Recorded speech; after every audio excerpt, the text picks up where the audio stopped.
একটা পিকে কালার করব।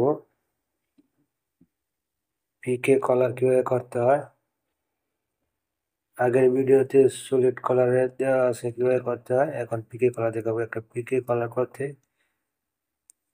সলিড কালারটা আমরা ওপেন করে নিলাম। সলিড কালার উপরেই পিকে কালার করবো। তো সলিড কালারটা ছোট ছিল, তাই ইনসার্ট রোদ দিয়ে আমরা একটু কালারটা বাড়িয়ে নিয়ে ম্যাট্রিক্স কপি করলাম। 8 9 8 9 ম্যাট্রিক্স কপি না করে 8 9 8 9 বসে পরে আপনি কালার কোড 20 নাম্বার বসে পিকে কালার করতে পারেন। 20 নাম্বার কালার কোডটা কিভাবে বসাইতে হয় জাস্ট খালি একটু দেখানো হলো। বসে সলিড কালারের উপর ম্যাট্রিক্স কপি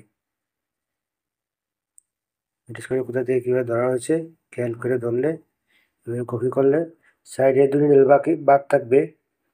2 নীল সাইডে সলিড থাকে পিকে কালারে, তো জিনিস বাদ দিয়েই কপি করতে হবে।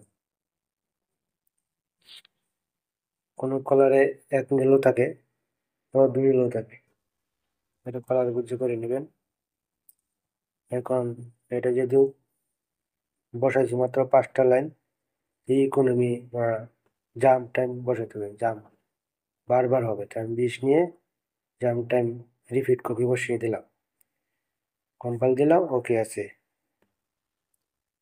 এখন সিমুলেশন দিয়ে দেখলে দেখতে পাবেন একটা পিকে কালার হয়ে গেছে। খুব ইজি।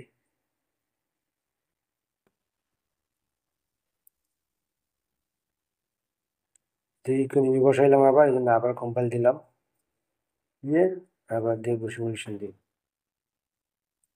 কালারটা একটু চেঞ্জ করে নেই, যে কালার ভালো বোঝা যায়, অথবা হলুদ কালার দিলাম, হলুদ কালার ভালো বোঝা যাবে হয়তো ভালো।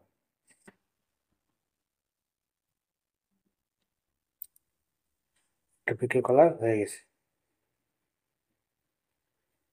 সলিড কালারের উপরে করছি তো পিকে কালার, জাস্ট খালি কপি করছি, হয়ে গেছে। আপনারা পিকে কালার ব্যবহার করতে পারেন। ওকে।